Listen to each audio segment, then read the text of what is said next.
Les nuits parisiennes, voici le thème de la grande exposition de l'Hôtel de Ville de Paris. On découvre les différents visages de Paris la nuit, du XVIIIe siècle à nos jours, et ce en plus de 300 œuvres, tableaux, photos, films et documents d'archives. Edwige Moreau s'y est rendue et a croisé le public.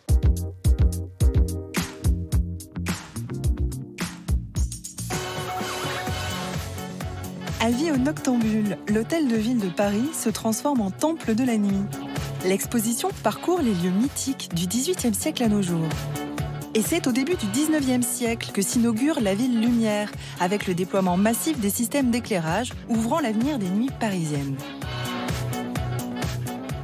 Que ça aille du bec de gaz jusqu'à l'électricité à la fin du 19e siècle, il y a une lumière vraiment inégalable à Paris, dans certains lieux, justement, qui sont les lieux où se concentre la nuit. J'adore l'éclairage de Paris. J'aime bien me promener dans Paris la nuit. Je trouve que l'éclairage parisien habille les monuments. D'abord réservé au salon de l'aristocratie, les nuits parisiennes se démocratisent dans les années 1900 et les classes sociales se mélangent pour faire la fête. Le quartier qui emporte vraiment les Parisiens vers la nuit, c'est Montmartre, autour de 1900, ce qu'on appelle la butte des plaisirs. C'est là où se met en place vraiment, on pourrait appeler une sorte de tourisme et d'industrie de la nuit. En fait, on remarque dans les années 1900, c'était l'euphorie, l'orgie. Et plus on avance dans les périodes, et plus on se rend compte que y a quand même du tabou et qu'il faut être beaucoup plus sage.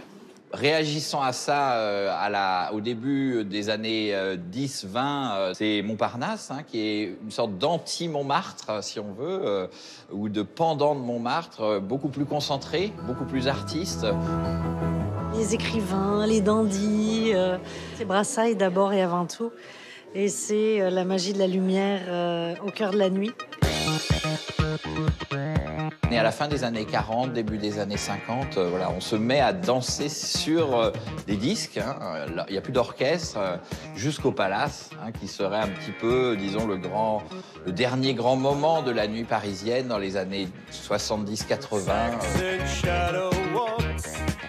Ça fait rêver, ça fait voyager.